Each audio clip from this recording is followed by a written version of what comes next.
Good morning. Welcome to the Morning. Friday show. Jenna is here to answer your questions. Can you guys hear us okay? I want to make sure that we have sound.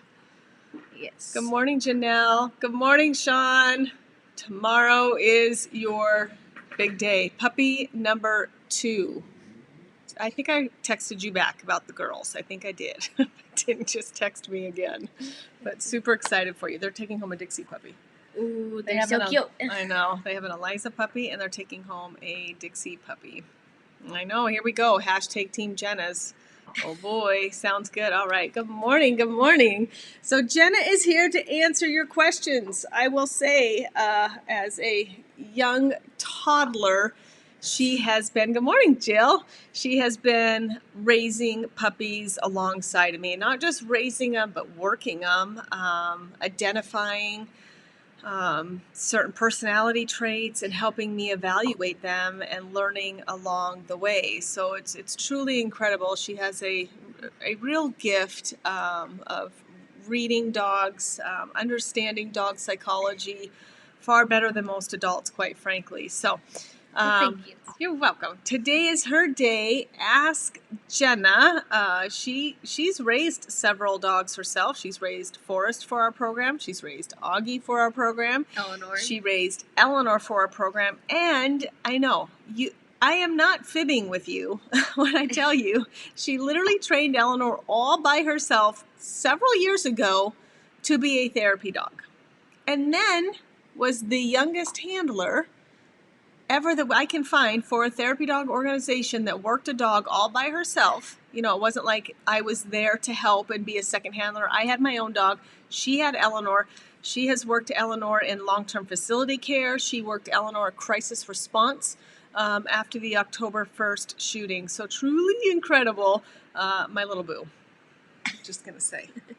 Is that a good enough intro? Yes. She paid me to say all that. What? Yeah. Good morning, Megan. Sure. All right. Valerie gave you a team, Jenna. Happy Yay. day, my Jenna. I know. Give me hearts. Oh, boy, here we go. Valerie's going to sit there. There she goes. She's going to be tapping her phone. All right. Ask your dog-related questions, farm life questions. Heck, ask her a horse question for all I care. This girl knows it. And another fun fact about Jenna is she wanted a horse, you know.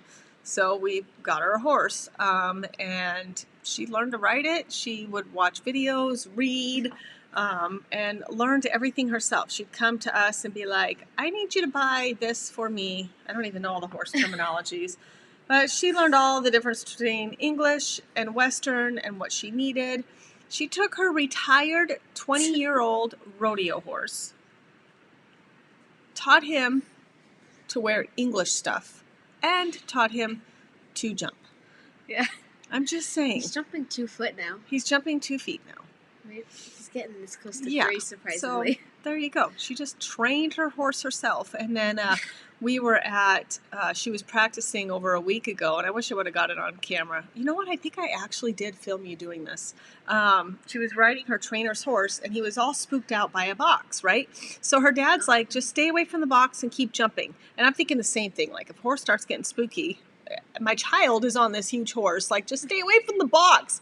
No, this little shit makes the horse work through the fear. This huge horse, like 17 hands. I'm like, oh my gosh, what is she doing? She's making the horse, little by little, go to the box. You were making Chance. Yeah. I saw you.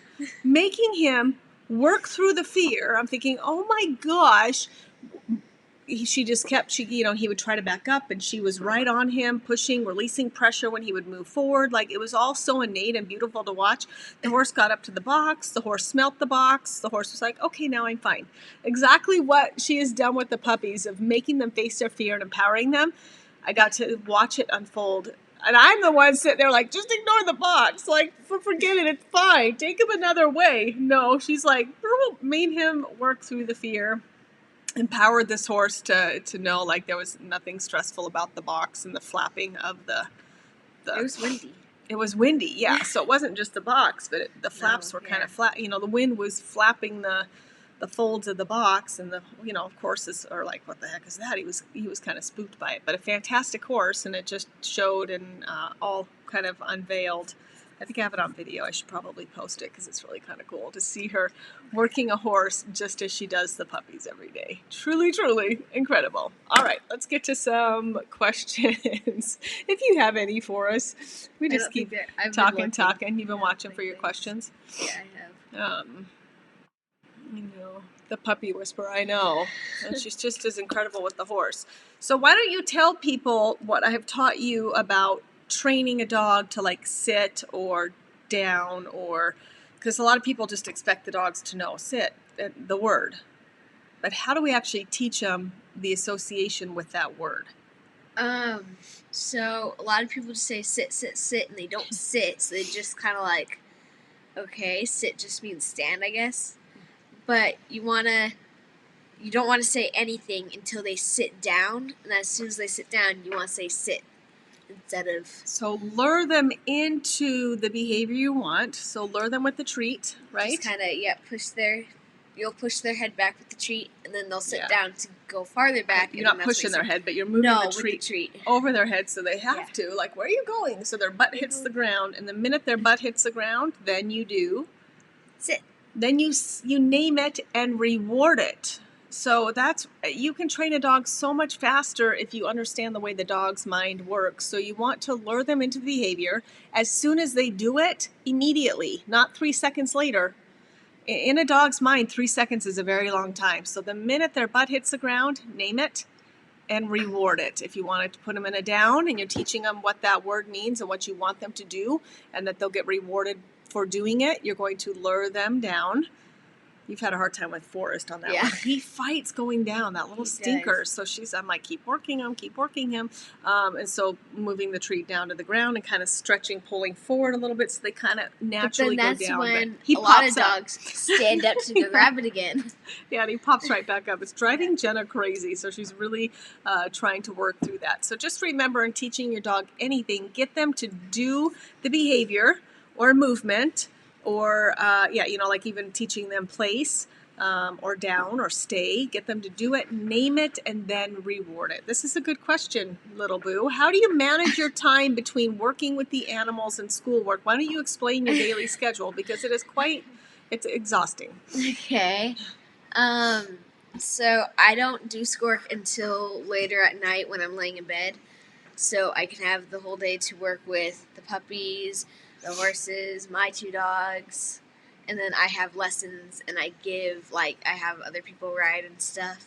So I just do my homework at night, which is only about an hour a night, so it's not that difficult. We do, yeah. We fight a little bit about that because it stresses me out that she wants to wait and do her schoolwork, in the evening when it's so close to bedtime. But I told her I will trust her that that's what works for her now, unless there's a problem with it and she's not doing it. She is absolutely 100% homeschooled. I really believe in the philosophy of a lot of her homeschooling is real life experiences, and the 2 things she really, really has to know is math and English. So most of the focus is on that. And then I just, and I taught for a long time too, and I just know from my own personal experiences, unless they're passionate about something, the ability to truly learn or be inspired by something is next to none. And I want my kids to be equipped with the determination and with grit.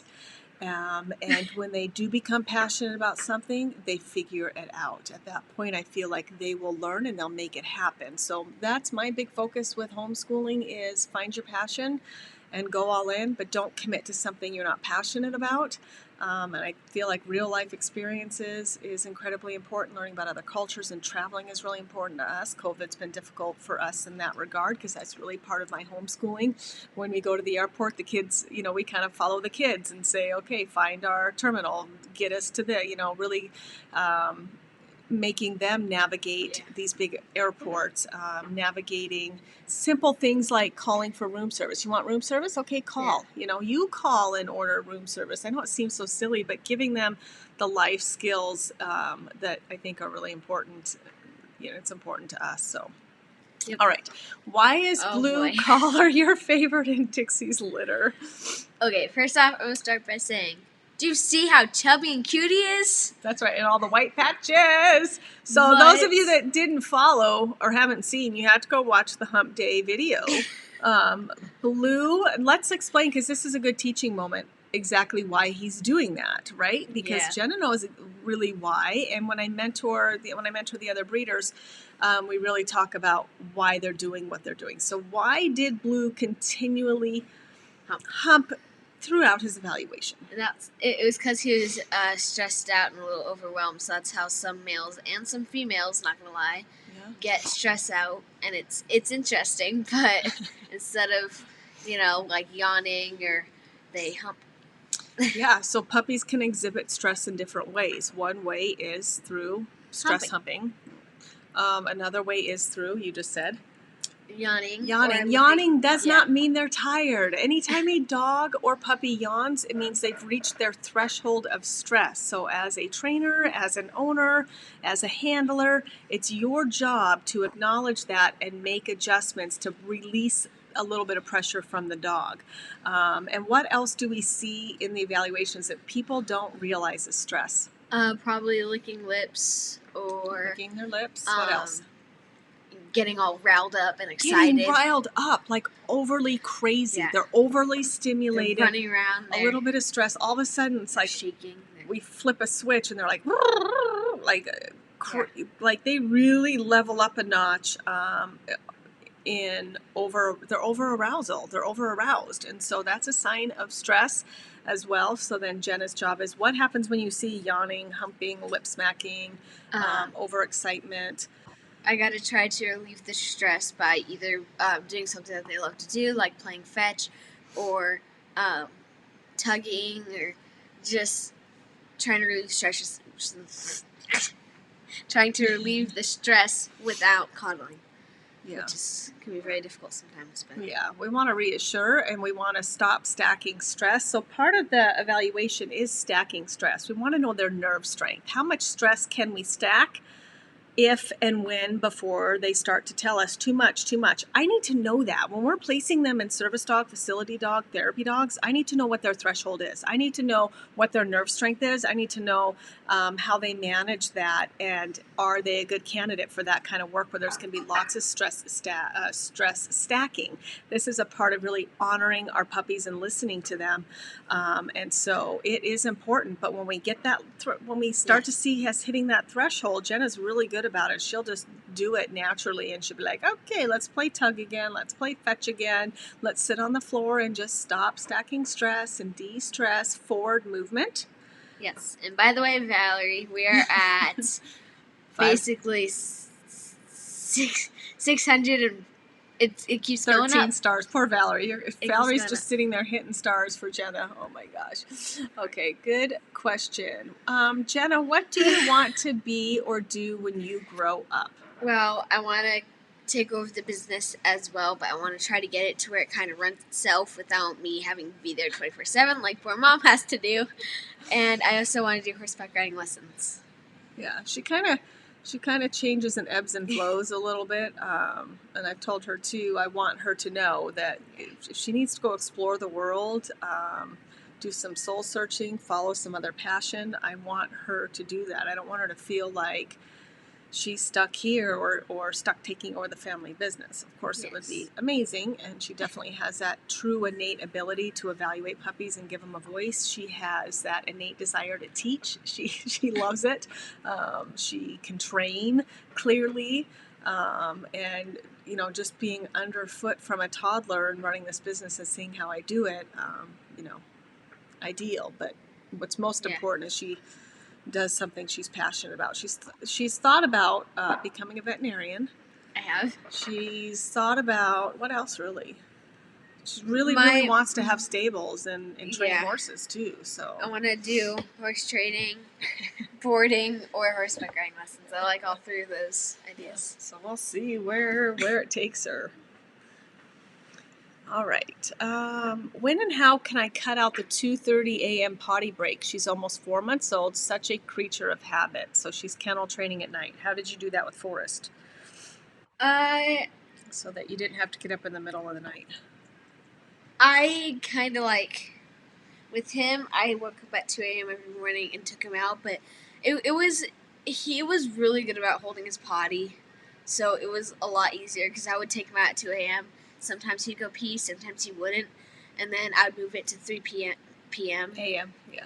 Or AM, sorry. Yeah, AM. that's right. And then bring him out again, and then I'd move it to 4 and just slowly move up the line. Yeah. So you have to ignore her. You have to ignore her, and so she starts fussing at 2:30. It's going to be a couple nights of even getting less sleep. The other thing you could do is pick up water an hour earlier and make sure she's really drained her bladder. But they are, poodles especially, they are difficult. Yeah, so 2:30 comes around, not getting up. She may whine and scream and try to get her way, but she'll go back to sleep eventually. And they start to learn, dang it, I have to hold it. So hang in there. But sometimes it does take a little bit. Some dogs just do it naturally. Forrest really did it really well. Forrest was easy. Yeah. I even skipped I didn't really have to do every hour up until 8 or whatever. But and now she'll sleep in, and he just stays quiet in his kennel, even if we're all up and I go in. Even when I'm like, Jenna, get up. Jenna, it's time to get up. And he doesn't make a peep until Jenna gets up, because he knows. Because I never let him out of the kennel, number one. I don't feed him, number two, otherwise he would become demanding and bossy, and then he would start getting fidgety and fussy when I get up. So those are things to think about when, if you really want your child to have a dog, or you really want the dog. I would have set him up to be more bossy. If I would have been, Jenna's sleeping in, let me go let him out. Of course, when he was a puppy, if I had to, I did.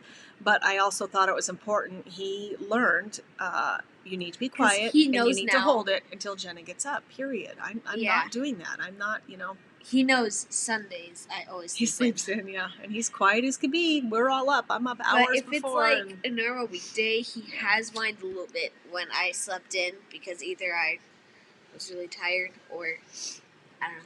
Okay, some good questions here. So, good question from Barbie. How do you know it's stress versus dominance, the humping? You can kind of tell what situation that they're in. If it's kind of like a stressful situation and they're humping, I would naturally know it was stress. Therefore, if it was kind of more calm, started humping something, I would think it was dominance more over stress. And one key we have that you don't get to see on evaluations is how he is with his litter mates, and we have not seen. He's not going around humping the heck out of his litter mates, so he's not using it as a dominance thing. He's not a class bully, and so he's when we have that information going into it, because we've seen how he's interacted with his mom, with how much did he test his mom, how much did he test farm dog, is he getting into tussles with other dogs, puppies trying to be more dominant. They all practice pack behavior, super normal. They all practice the rah, rah, rah, rah, and who's on the bottom and who's on the top, and practicing that dominance. It's important that they actually do that. But overall, when we start getting closer to go home, do we see a puppy that's constantly on top, growling and exerting dominance? And that has not been him, so that's not been a concern for us, for him specifically. But it's tough. 8-week-old puppies, they're just trying to figure things out. And like I tell people too, when your puppy comes home, a lot of it is stress. Yes. New environment, it's overstimulation, they're over aroused, and it's kind of like a toddler boy that finds his pee-pee for the first time, and he's really kind of fascinated by it, and you just have to distract him. Don't make a big deal of it. We don't punish him. Jenna did a really good job on the video getting the toys, and he's like, whoa, what's going on? Okay, I won't hump anymore, I'll come play. And then he laid down really nicely with his toys. So distraction is huge with puppies. If you start correcting them too much or saying no too much, they get more and more frustrated, and they'll act out even more. So it's always thinking about calming and distracting. Yes. Heart count 1,042. Crispin, hi Jenna. Ari is wondering how her dad Augie is doing. Call him on over. Oh, he's right underneath our feet. Both my boys are right here. Both boys. My feet are sitting on my chair because I can't even put him under my desk because of the boys. Oh, and his eyes are. Jenna's not cleaned his eyes yet. Yeah. I cleaned them on Friday. Cleans them. Yeah, you got to try to clean them every Friday. So there's our Augie, the boss, bright. And happy, Forrest is sticking loving. His head right there. Yep, and there's Forrest like, well, what's going on? How come I can't be on camera? You probably can pick him up. Yeah, you can. He's just such a doopy, lovey. Don't lick my glass. I gotta back up my chair. Oh. Forrest. Forrest will be turning 1 here soon, and then can start his preliminary health testing, which we're super excited about. He's such a love. Your boys. 2 unfixed males. Can they live together? Absolutely. We don't allow silliness, though. It's really important that the humans. There's been times Augie has gotten a little crabby he's clearly already breeding as a breeding male. We nip that in the butt right away and let him know you're confused, dude. You cannot act that way, and no problem. So it's really, really important that you keep a pulse on that, and it's all about the timing. I cannot express that enough. Once the dog is in the higher state of mind of they're already growling or fighting or freezing and staring, even, I mean, that's usually the first sign. When they do that, when there's that first like that freeze and stare, that's no, just like that. All the dogs are like, what did I do? Just something that simple to stop that frame of mind, to let them know, do not go there. You are not allowed to even stare. You're not allowed. I know what you're thinking, and you're not allowed to have that thought. So it's so much about the timing. Don't let them get to the point where they start growling, or they think they can control the food, or they think they can control the toys. It's just a part of dog parenting and making sure they stay in that healthy state of mind and they know exactly their role in the pack. Yep. All right. The stars, and listen to the. Okay, awesome morning. Good morning, Zim. I haven't heard from you in ever. At 4 months old, my puppy would hold his bladder for 8 hours. Yes, Heather, good job. Yay. Andrea, my daughter who's 11 wants to work with me and learn so badly, but she doesn't always like to listen to my teaching and advice because I'm her mom. How do you guys balance that? We have the same problem. Yeah. I frustrate the heck out of her. Yeah, but I know that she's correct, so just go with it. Well, not all the time, be honest. I do. I do go with it. Usually. But, part of it is I'll tell her, and then she has to learn it herself. So if she feels like that's not the way I want to teach the dog to walk on the leash, and I say, you go ahead and try, do it your way, go ahead, but I'll give you 3 days. And if you haven't accomplished that, or there's no improvement, then you have to agree to do it my way. So, and I think that's really important, trial and error, and giving her the ability or the opportunity to learn more about dog behavior by figuring those things out, by really figuring out how dogs work, and that no 2 dogs are the same. So what worked for one dog may absolutely not work for another dog, and she has found that out and been so frustrated. Well, with Augie, it was so easy. Augie will just do anything. And then, Forrest, we can't get him in a down. She can't get him to jump. She tries to teach him the hurdles, And Augie's over here, like, jumping almost as tall as me. Yeah. Or talk about the Cleo and Thea, our 2 retriever girls, about the jumping. So explain what you learned about them. So I just thought, okay, they're sisters. They're basically like twins. I can teach them how to jump because they look so alike. Yeah. So I call them the twins. The twins, the girls. And I started with Cleo, who I started to try to teach to jump because I like everything jumping. I jump my horse. I personally jump. I jump my dogs. I jump my goat. So I wanted to try to jump these 2. By the way, my goat's actually getting somewhere. She's doing good. Yeah. She's jumping. Anyway, so I started with Cleo, and I was trying to jump her, and she just, like, kept getting really distracted with birds and rabbits running. And I thought Cleo was the better jumper. No. Oh, okay. Yeah, Cleo kept getting distracted with all different things. And so then I tried Thea, and Thea was amazing with jumping. Like, she was... Just follow her naturally, right over the jumps. No and then I figured out, okay, well... Tell what you did. So she problem solved. I figured out that Cleo is a bird dog, and Thea is definitely more of an agility dog, so... I started, like, setting up jumps and running. No, but tell them how you got Cleo to go over the jumps. What did you do with the thrower? Oh, yeah. The chuck So it piece, the chuck it handle that you put the balls in and chuck. You know what she did? I put peanut butter in it. What are you doing? She put peanut butter in the chuck it and used that because it's hard to lure the dog over the jumps, and it worked. To be fair, though, Cleo can jump a lot better than Thea now. Yeah, and so she just Cleo figured out. She realized she had to have a different motivation for that dog to go over the jumps rather than just following her, right? So all dogs have different motivations. What different motivations can they have? Food motivation, human motivation, toy motivation, or environment motivation. Yeah, some are environmentally, or that can sometimes tie into like accomplishing something, repetitive behavior. But it's usually still tied with toys, you know. But like fetching can sometimes be different than just overall toy. You know, many drug dogs are trained on their tennis ball. Like if you go through these 15 suitcases and sniff for drugs, then they get their tennis ball at the end. I've seen dogs working at the airport sniffing out fruit when we've gone to Mexico, and just watching this dog was so fascinating. Just smelling and then sitting. That was the command, a quiet sit, like, you need to check that backpack. There's some fruit in there. And then if the handler found fruit, she'd just get the tennis ball out and let him carry the tennis ball until the next bag. Like, it's truly, truly incredible, and it's all about honoring the dog and figuring out what is their monetary value. Is it going to be, some are just praise. Some dogs just want you to give them an attaboy and a love and a kiss, and they're like, oh, that makes me feel so good. Other dogs could care less about that. They're like, give me food or give me a toy. So finding that is key to training, and she's had to finagle with that a little bit.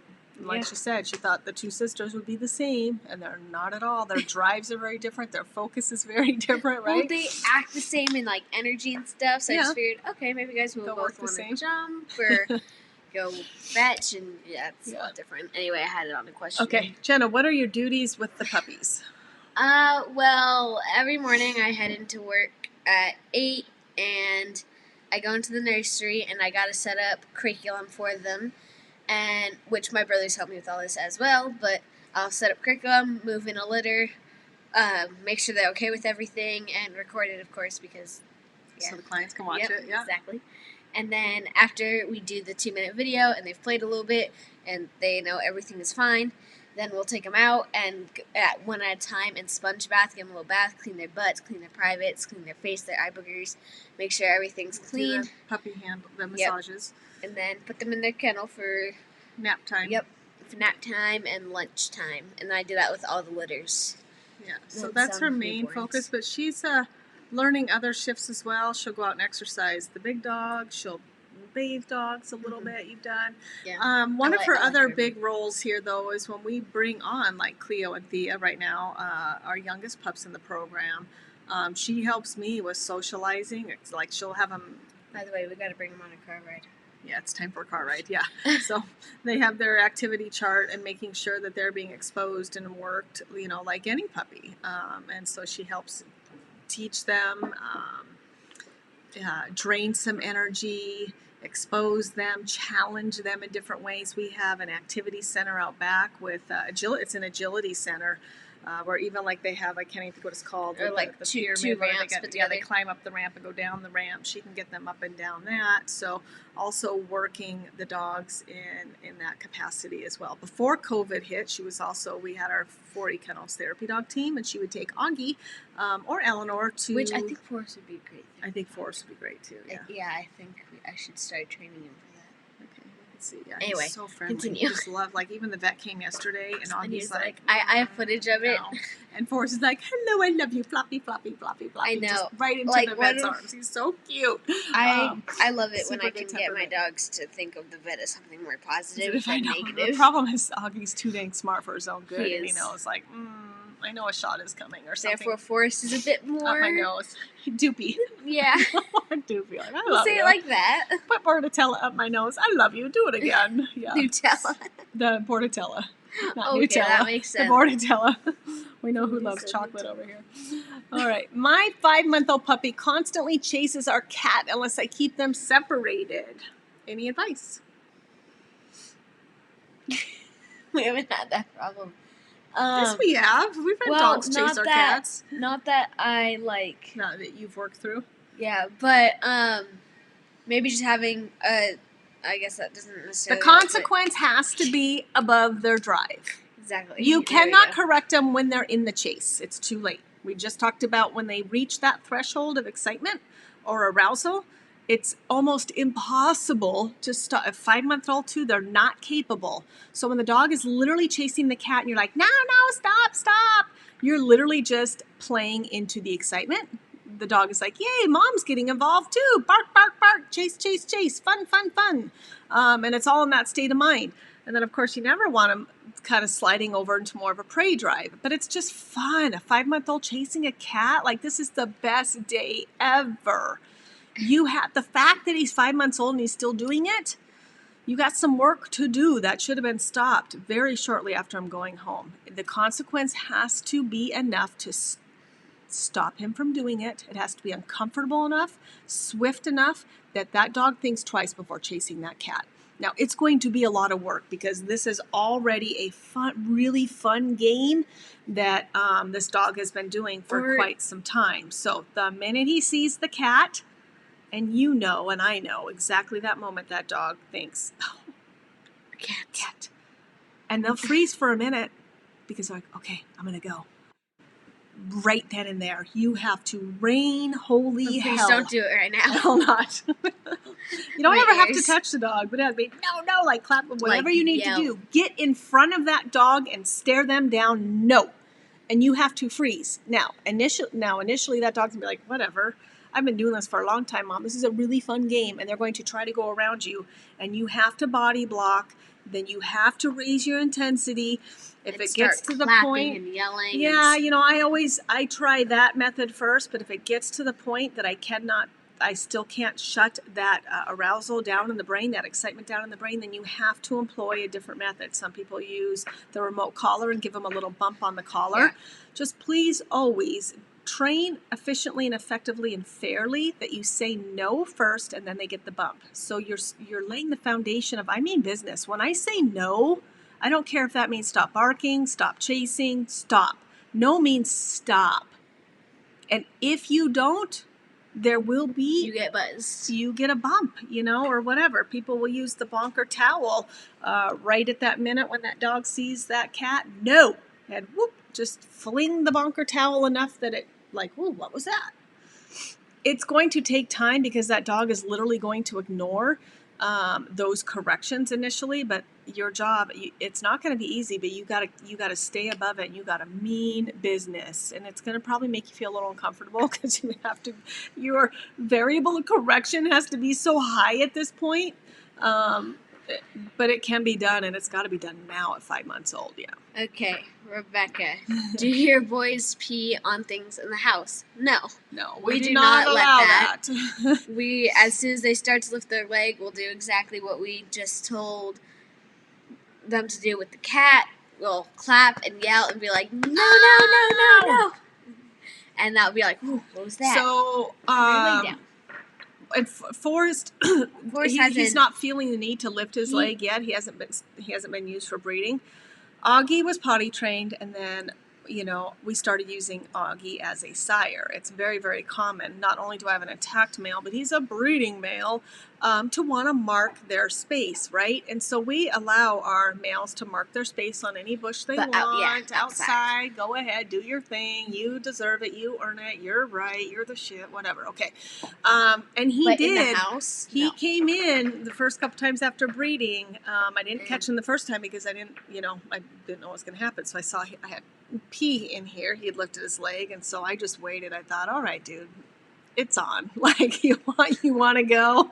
So I just waited, and so it's all about the training, and you have to be ready. Yeah. So the next time he went out to breed with his little girlfriend, and he came back in, and I just watched, and I waited, and the minute he started smelling, I'm like, no, and just did the clapping. That's it. He's like, holy cow! I'm like, that's right. Thunder will happen in the house if you even think about it. I caught him before he lifted his leg, but you know that it's going to happen, and they know, and so that the timing is critical. 2 corrections, and he's never tried it again.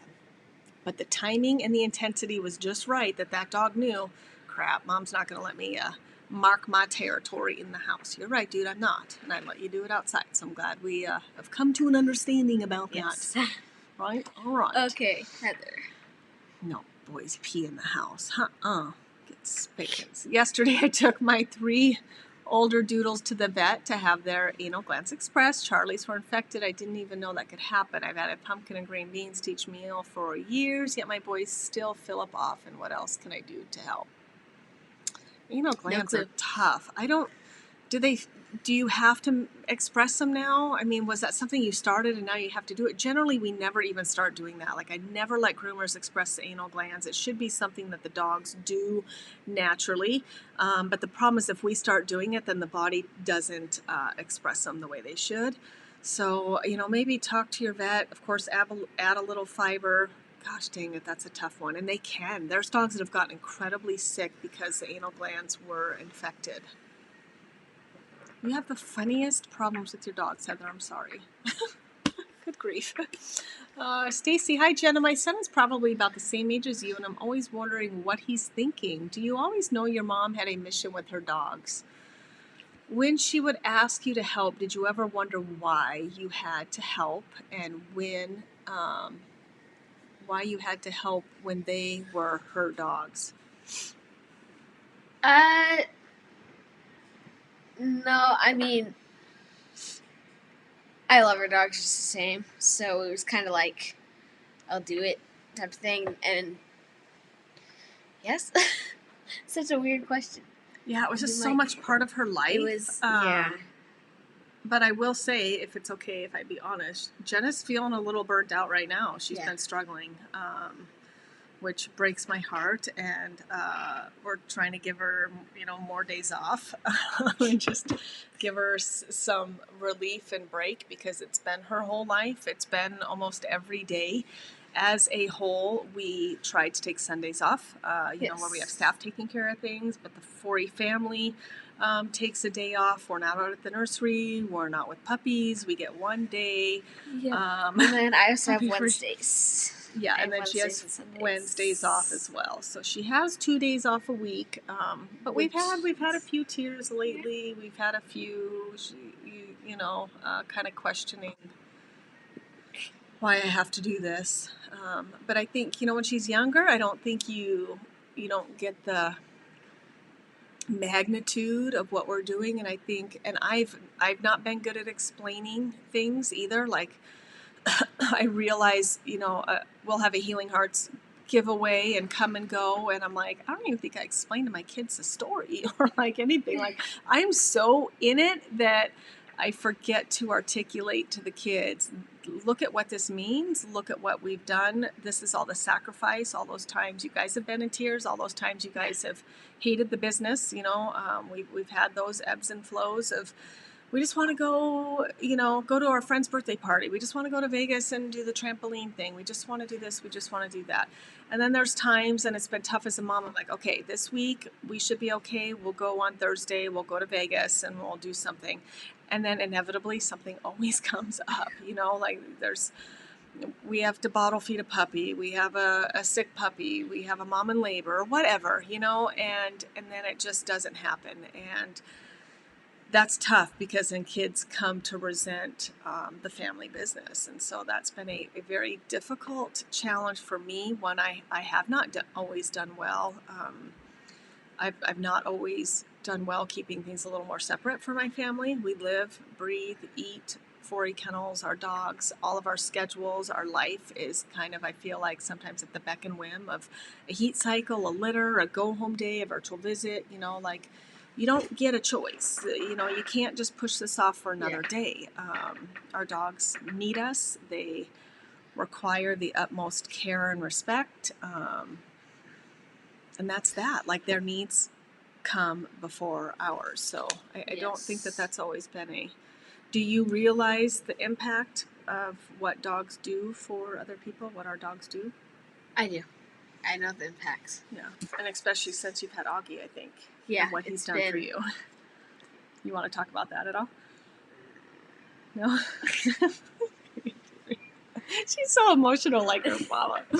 Jenna has dealt with some fairly significant anxiety, so much so that I had to pull her out of school, so much so that when she started her kindergarten year, she had to be pulled out, and we tried again the next year. Um, Augie came into her life as just another puppy I bought for the program, and he's so little, and he's in the house. All right, Jen, we got another puppy, raise another puppy, and she always loves that. She gets him on a schedule. She's like, Mom, I need a new kennel. This dog needs a new bed. I'm like, good grief, child. Now this dog needs clothes. And so she was just puppy raising Augie as any other, and they formed a truly significant bond. Yeah. What did he do for you? He helped me a lot. Yeah. Just feeling more secure and safe, and really helped with your anxiety. You were having a hard time sleeping and just so anxious and worried about, did I do my homework right? It would be like funny hair day, and the whole way to school, she's like, are you sure it's funny hair day? Can you call the school again? Like, what if I show up with funny hair and it's not funny hair day? Like all of those anxieties of that, and things really settled down with the power of Augie. Like, I can't say enough what this little 10-pound dog has done for my child, truly, and how much I love him, even though he has like a really high-pitched bark. I'm always like, oh yeah, it hurts my ears. But how much I love and owe to him. So I think when she really could feel the power of a dog in that capacity, that truly life-changing, heart-healing, like we preach it, she's heard me say it over and over, but to then experience it is a whole different ballgame. So now we can talk about, well, you know what Augie's done for you, now this dog is done for someone else, and I think that makes more sense. It does. Yeah. Anything else you want to add on that?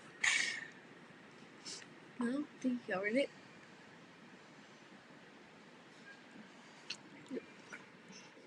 All right. Let's see. Do you ever get extra attached to a certain puppy? Yes. Yes. In which case, how do you decide to keep or not? Oh, we've had some tears about this. Yeah, it's hard when you do, but you always know they're going to the right home. Yeah, and then we have that conversation, like, this puppy's mission and purpose is not here. We have 4 dogs in our house right now. It would not be fair to keep another one. It would not be, like, we literally do not have the time or energy. And so I know she got super attached to little Orange Blossom, our first Cavadoodle litter. Roses? No, it was Cavadoodles, Honeys. It was Oh, yeah, it was. Yeah, Honeys, our very first Cavadoodle litter. Like, she literally wrote me a letter, left it on my pillow about how, Mom, I promise I'll take care of this dog, which I know she will. But to add one more thing to her plate, she's already far more responsible than truly most adults. She gets all of her stuff. I've never had to do one thing for her horse. I don't even know how to feed her horse. I wouldn't even know how to clean his hooves or what I was supposed to do and when. Like, I probably should. I hate to admit that, but like, she has literally done everything. She takes care of the chickens, collects the eggs, does the goat. I've always been like, if you want one of these animals, you have to care for it. It's not my responsibility. Like, for real, right? Like, I'm very clear about that. I cannot take on another animal. And so she does. She takes care of them 100%. So. Yep. Yep. Yes, and what's also exciting is I'm getting another horse to stay updated for hopefully that YouTube video. Hopefully. Yes. So or even just Mom letting you know. Eventually, we've got to get her a horse that will jump. Bring her skills or align with her skills at jumping that she has shown so passionately, and incredible talent quickly, like insane. Now we need to have a horse to match the talent. So we are working. We're in no rush. We know these things take time, and finding the right horse is huge. When you trust your daughter's life on an animal, it has to be a very honest and sound decision. Horse, for real, especially when you start jumping them. But it's tough, Taylor. There's some puppies too that have touched me very deeply. I have cried at go home days. I've had to step away and get teary, and I don't want people to feel bad, but there's certain puppies that just absolutely touch you in a way that makes it very, very difficult. If I wasn't on the list or I'd already filled the spots, I don't get a choice. It's nice when it aligns, when I know I want to keep a female for the breeding program and there's a female in the litter that I absolutely love. But they still go into a guardian home. I have 2 dogs. Jenna has 2 dogs. I absolutely don't have the time or energy to puppy raise right now. Like, I would do a terrible job at it, honestly. So I would do it, and I wouldn't. She would do it. I would do it because there are like every other day, I have a little more time. A little, like 5 minutes? No, I would 2 not hours, put that much pressure hours. on her. She would take on another puppy, and this is too much. So I have to help moderate what is too much.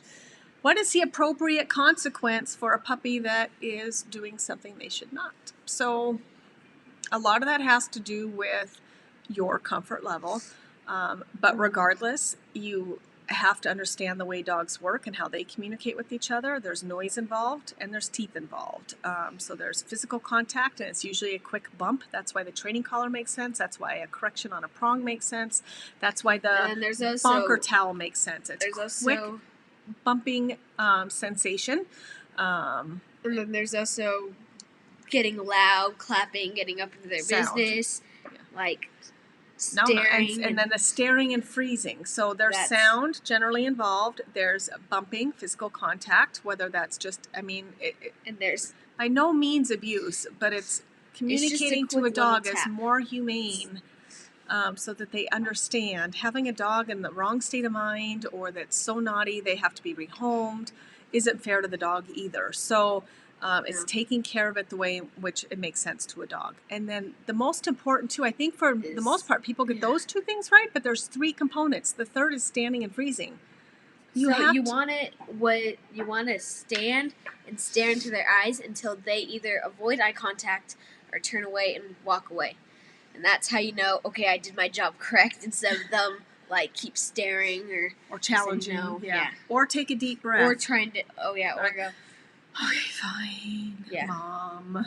And now they literally might 20 seconds later turn around and try to do it again, bark at the window again, and get no, and get right in between them and stare and freeze.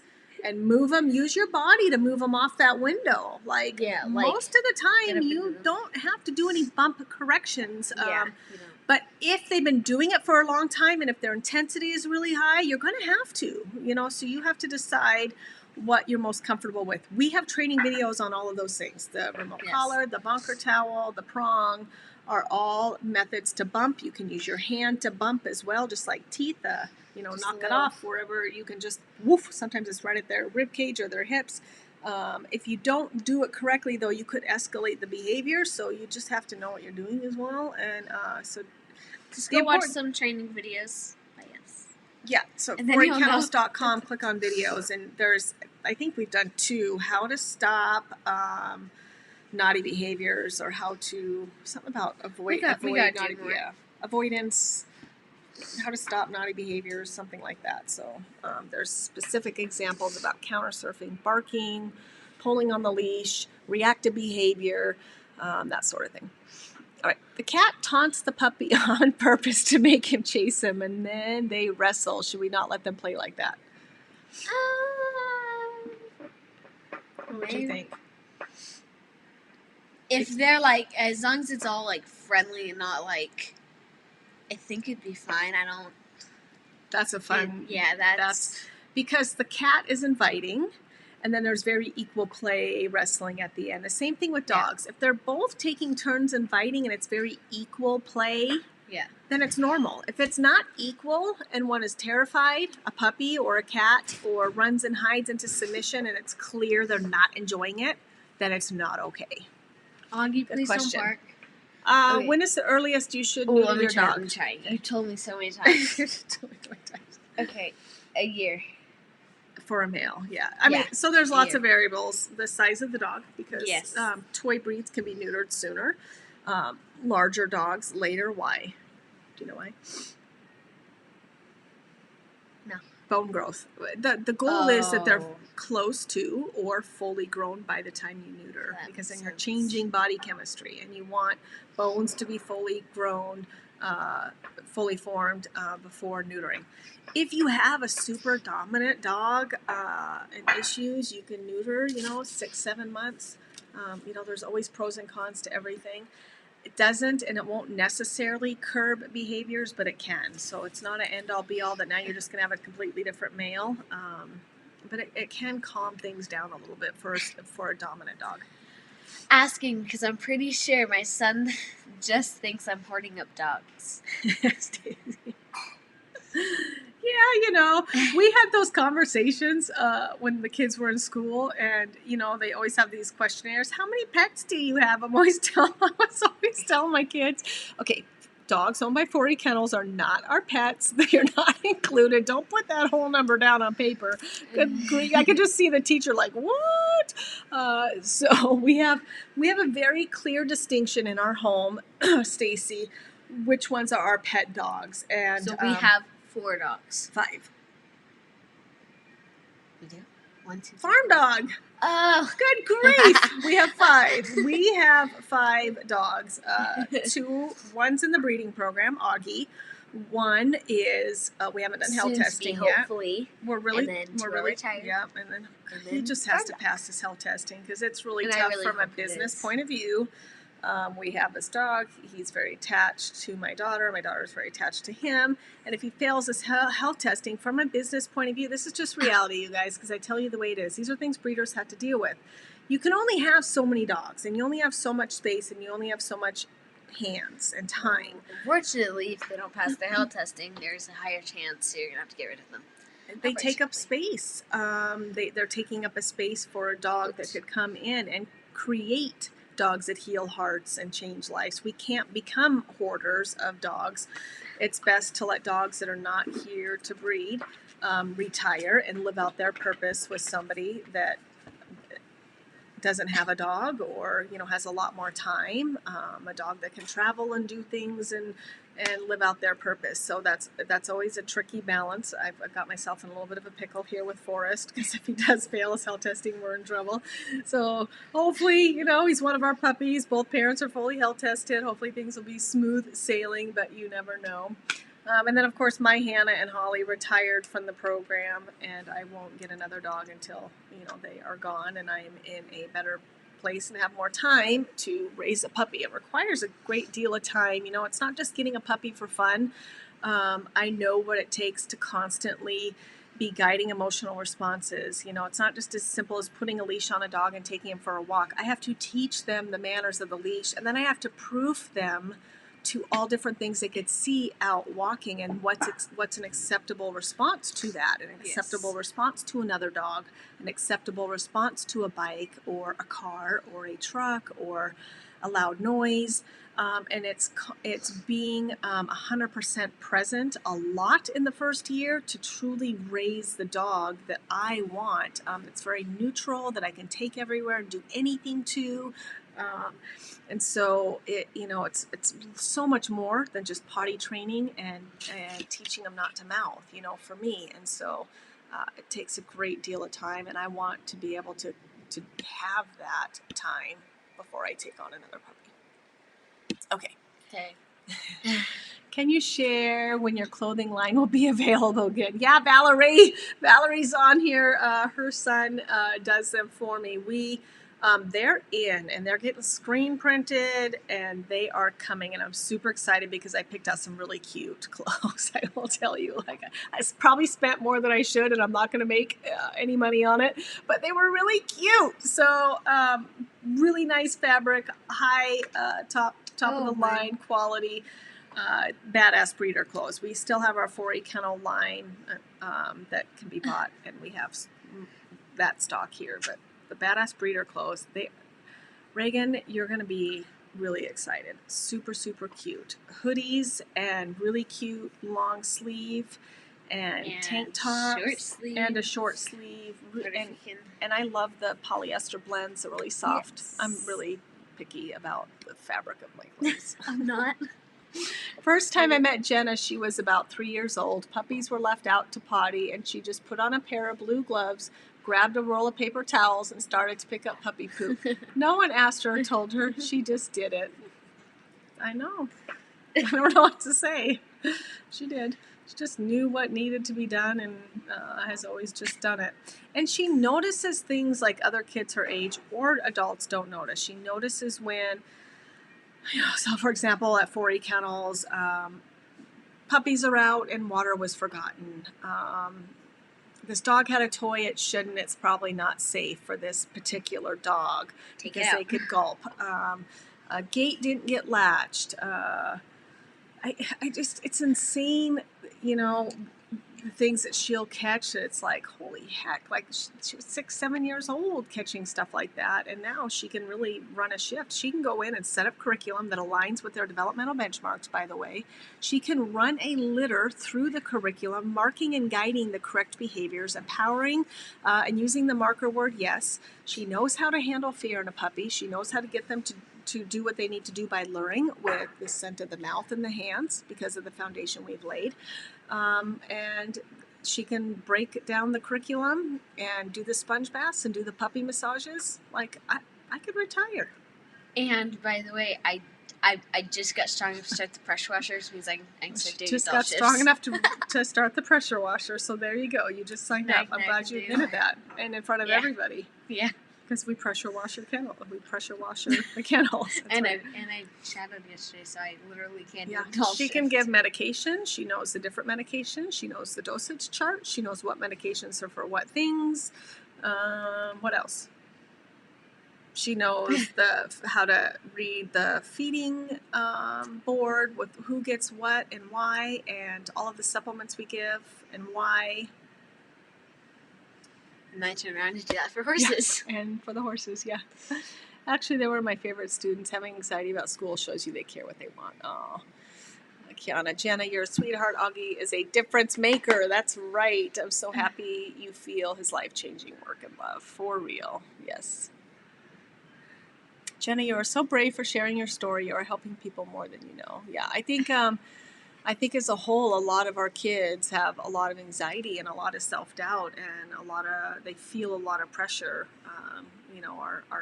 Our perfectionist children, our tender and soft children, struggle with that. So helping them through. We also do, I know people have asked, well, how do you help Jenna through your anxiety? And we started doing, do you want to explain the breathe in the butterflies, breathe out the bravery?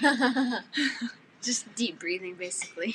Because it can calm and settle, right? So deep breathing is really important. When you're having a lot of anxiety, you don't realize it, but you're taking really short breaths, which make your anxiety worse physically. And so, we'd be driving to school. Mom taught me when I was younger to breathe out the butterflies and breathe in the bravery.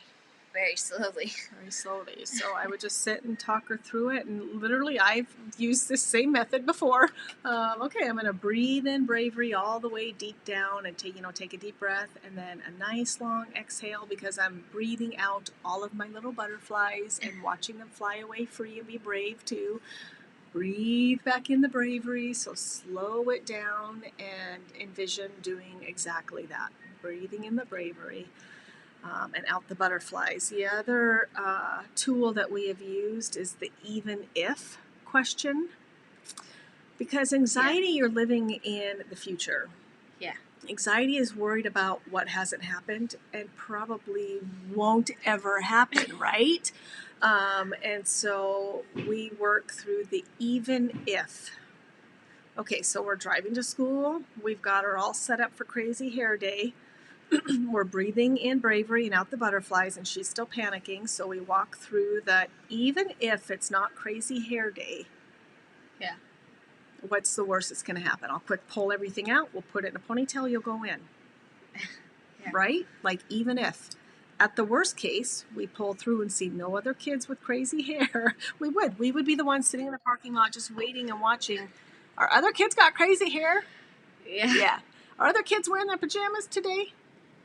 Yes, and then she would get out always, and go. on pajama day, I would always have to bring an extra pair of clothes. She would, to help the anxiety, because then even if she could change in the car, yep, and then go to class. So we played the even if, not the what if, the even if this reality comes true, what am I going to do? So having that plan and knowing, okay, that's fine. Now I know what I'm going to do. Those two methods alone have helped both of us get through anxiety. Yep. Yeah. It has. So even if this happens, even if, okay, what will we do? Yeah. Yep. Jenna, you are amazing. Your animals are incredibly lucky to have you in their lives. You're mature beyond your years. She really is. I'm sure your mom is super proud. I am. Keep up the good work. You got so attached to Adeline's last litter that you ended the online visit in tears. I know, I did. It was just the whole thing of Adeline leaving. Like, Adeline truly has been one of my favorite dogs in the program. I absolutely would have kept her. Jenna is mildly allergic to dogs. Fun fact. I am too. So we have to be really careful about retrievers in our face, washing our hands after we're working with puppies, not touching our face. Jenna is more so than I am. So having a golden retriever in my house wreaks havoc. Yeah, that would not be good. Otherwise, I probably would have kept her. But my aunt and uncle has her in Montana, and I'm going to see her this summer. So just knowing that she is in the family still was huge for me to do that. So, all right. No barking. That's right. My 11-year-old niece is helping with my kennel, and she loves watching how Jenna works with her animals. I know Jenna really needs to start teaching what she does. I think for kids and adults, I think would be. Yeah, I think that would be good. I want to do that. You want to do that? You love to teach. You want to teach. You should teach people how to raise It's hard for me to puppies. teach right here, just sitting. I would have to be with the animal. Well, you can be. That's why I have that's what Mama does. Got to put the mic on and record, and then you can be in working with puppies, and we can hear you. You know that. Or even the horse. Huh? Or even the horse. Yeah, it's the same methods. Release of pressure and empowering them and making them work through their fears. Yeah. Actually, we should do that. Jennifer, finally retired as of today. Ready for my retirement puppy. You're on the F1 million list. Congratulations. So exciting. Scary and fun. New adventures. Retirement. Yeah. Oh, you're dropping off tomorrow. Good. Clothes are coming. Yay. All right. Do you inseminate the females or let things happen naturally? We do. We do a little bit with Augie. Augie, we do some insemination, yes. And we have learned to do that here at 4E Kennels. We collect and inseminate. No big deal. Our dogs don't have to go to the vet and have any of that stress. And Augie's very good with what he does. Augie's very serious about his job, yes. He makes things very easy for us, so we love that. All right. Well, there you have it. From the mouth of Jenna. Yes. I'm Jeanette with 4E Kennels. And I'm Jenna. And we are not only changing breeding from bad to badass, but we are healing hearts and changing lives through the power of the power of a dog. Do you want to do that again? Yeah. Okay. We are healing hearts and changing lives through the power of a dog. Yes, because we believe it, because we felt it, because we know it, and we want to give that gift to you. Hey, They have helped us in our darkest hours, and so to be able to give that gift to others, is incredibly important. All right, everybody, have a great weekend. We will see you next weekend on the Friday show and online. Yep. And on social media. Bye.